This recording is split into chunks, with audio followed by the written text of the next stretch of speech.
things that make the civil service lucrative to the extent that those bright students or graduates can start looking towards coming into the civil service, because as it is now, almost everyone is running away from the civil service. Yeah, the same way people are also running away from joining the Nigerian police, joining the army, joining institutions of government. They feel that they can be better taken care of by the private sector and so on, and it shouldn't be so. It does not mean that when you work for the public sector that you cannot attain your dreams or your ambition and the rest. But again, there's also the other side that if you also want to achieve your dreams and ambition, you join the civil service.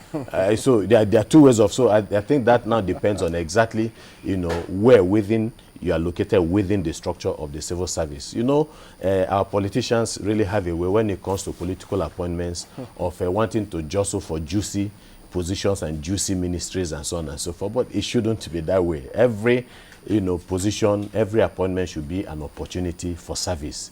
You understand? So within the structure of the civil service, there are also juicy positions and positions that are not juicy. So when people run away from the civil service, it is perhaps because they find themselves in places where they will not make this money. But again, to encourage our young people, our graduates and so on, to join the civil service and so on, there must be a complete change and total overhaul of the entire Nigerian system, because the civil service cannot operate outside the structure of this country that is not working. So, Chimley, can you just respond to this? Lanre Adeogun believes that the politicians have hijacked the core of functions of the civil service.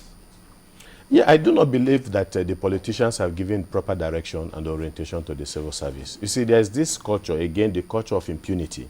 So everybody, you see, because this thing starts from a commissioner, for instance, or a minister that is clearly seen to have violated, laid down rules with regards, for instance, to transparency. The people behind him or the people with him, his subordinates, are seeing that. And once they have seen that the Oga has this penchant for violating the rules, it trickles down. So there's this, tendency for them to believe that nothing is going to happen because everybody does it and everybody gets away. And that is the prevailing, motivation for the reason why people do what they do. The culture of impunity, which we have talked about several times in this studio. They keep forgetting that the law says anyone who's caught.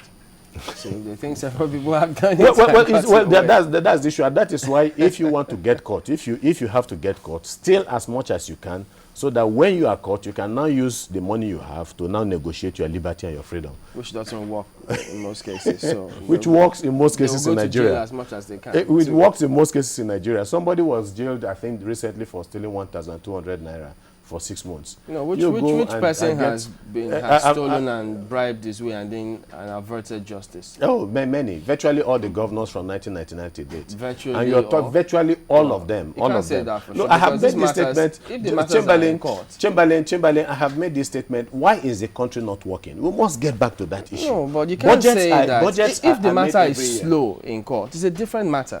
That for you to say they have bribed their way from court and evaded justice, that's not correct. From 1999 to date, it's about 12, 13 years. Which governor was not one single.